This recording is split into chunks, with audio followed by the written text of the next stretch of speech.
Ketiga, bagaimana menghindari ghibah, iri hati, dan sifat negatif lain di tempat kerja menurut Islam?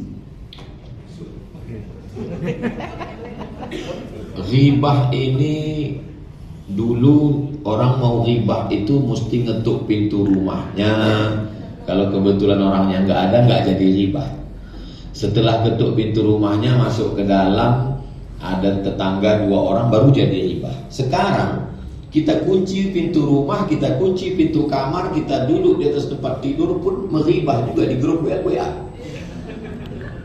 Sebetulnya hidup ini tidak berat. Yang berat itu memikirkan komen orang.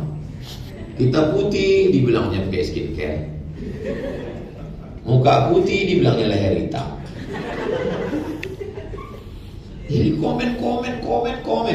Makanya jurus yang paling jitu, paling mudah adalah kalau kita diajak orang, di komen orang, kita makan yang banyak, minum yang enak, habis itu kita tidur, kita nggak mikirkan dia yang mikirkan kita.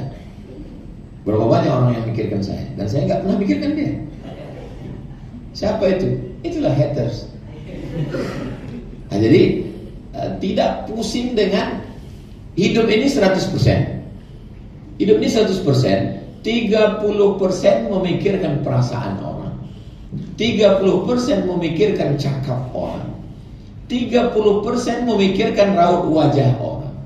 Yang 10% itu untuk kita dibagi-bagi lagi.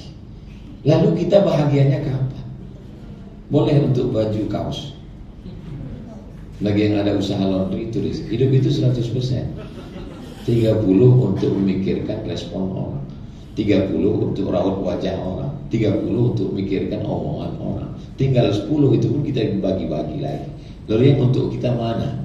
Makanya kalau ada orang sedang lagi cerita ghibah, ingat, kalau kita ada bertiga dan 2 orang ini sedang menceritakan orang lain, bertiga, dia menceritakan orang lain. Ingat, ketika kita tidak ada di situ, kita yang akan dia cerita. Maka jangan terlalu larut di situ. Kita sebetulnya hanya calon objek berikutnya. Nggak usah terlalu fokus ke situ. Saya kalau ada ghibah itu sudah tak menarik lagi bagi saya. Dulu orang meribah tetangga depan belakang. Sekarang semua diribah, semua. Nah, jadi ghibah ini ya kita sibukkan aja diri kita dengan nggak ada waktu, nggak cukup waktu untuk. Saya yakin di Rio Petroleum ini nggak sempat untuk meribah, saking banyaknya proposal yang masuk. Minta sapi, raya ada yang kurban baru aja lewat, udah minta sapi tahun lebih. Yang jelas ya TWU minta sapi. Ini nggak sempat untuk memikirkan itu semua. Itu. Lalu kemudian tentang masalah hasad dengki. Ada orang mengatakan hasad ini masalah etika. Sebetulnya hasad itu dengki. Dia bukan masalah etika. Hasad itu masalah tauhid. Jadi ketika saya melihat kain songket Prof. Husnul bagus, bajunya bagus, serasi antara pecinya dengan bajunya. Lalu muncul hasad saya, misalnya saya muncul hasad saya.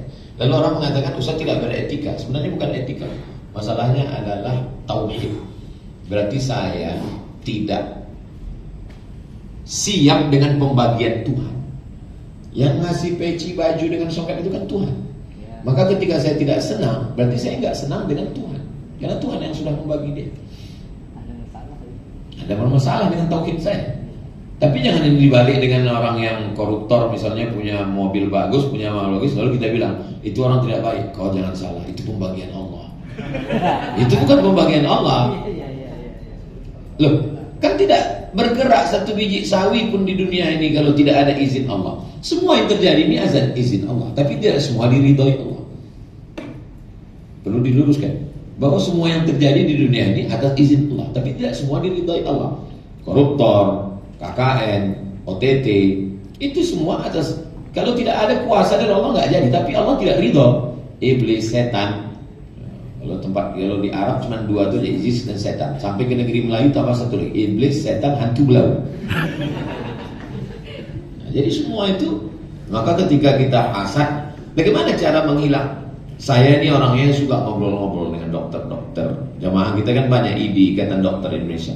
Pak dokter, sebetulnya yang menaikkan kolesterol, asam lambung, asam urat, diabetes, gula darah, itu sebetulnya apa?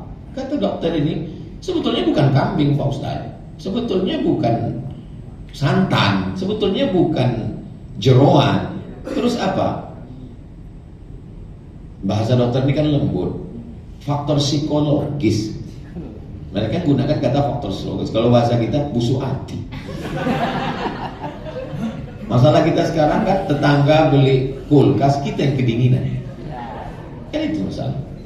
Kawan mobil baru, kita darah tinggi. Padahal dia baru bayar DP, baru angsuran sebulan. Kawan renovasi rumah, kita yang kuman. Padahal rumah dia 3M, 3 kali minjam. Pergi undangan besok hari Sabtu, hari Ahad, pergi ke tempat undangan, langsung sakit kepala menengok gelang kawan. Padahal dibelinya di pasar bawah imitasi. 2 kali kita kena. Kita sudah tertipu dan dia sudah kena menipu kita. Makanya saya sarankan ibu-ibu yang mau undangan, ya beli aja di pasar bawah tuh kan. Ustaz kok tahu? Saya nengok di situ. Dia tengok, saya tanya, ini besar sekali emasnya. Di Malaysia kalau jual emas ini dikawal, saya bilang. Ini nggak ada pencuri Pak Ustaz. Berarti aman beliau nih, imitasi Pak Ustaz. Nah, jadi hasad itu kita adalah meyakini bahwa itu pemberian Allah, ya mudah-mudahan dia bahagia. Saya nggak bisa Pak Ustaz.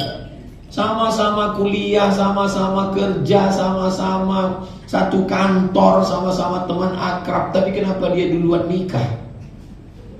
Gak bisa saya datang kondangan untuk mengucapkan barakallahu lakum. Kalaupun saya naik nanti ke pelaminan, bibir saya rapat barakallahu lakum.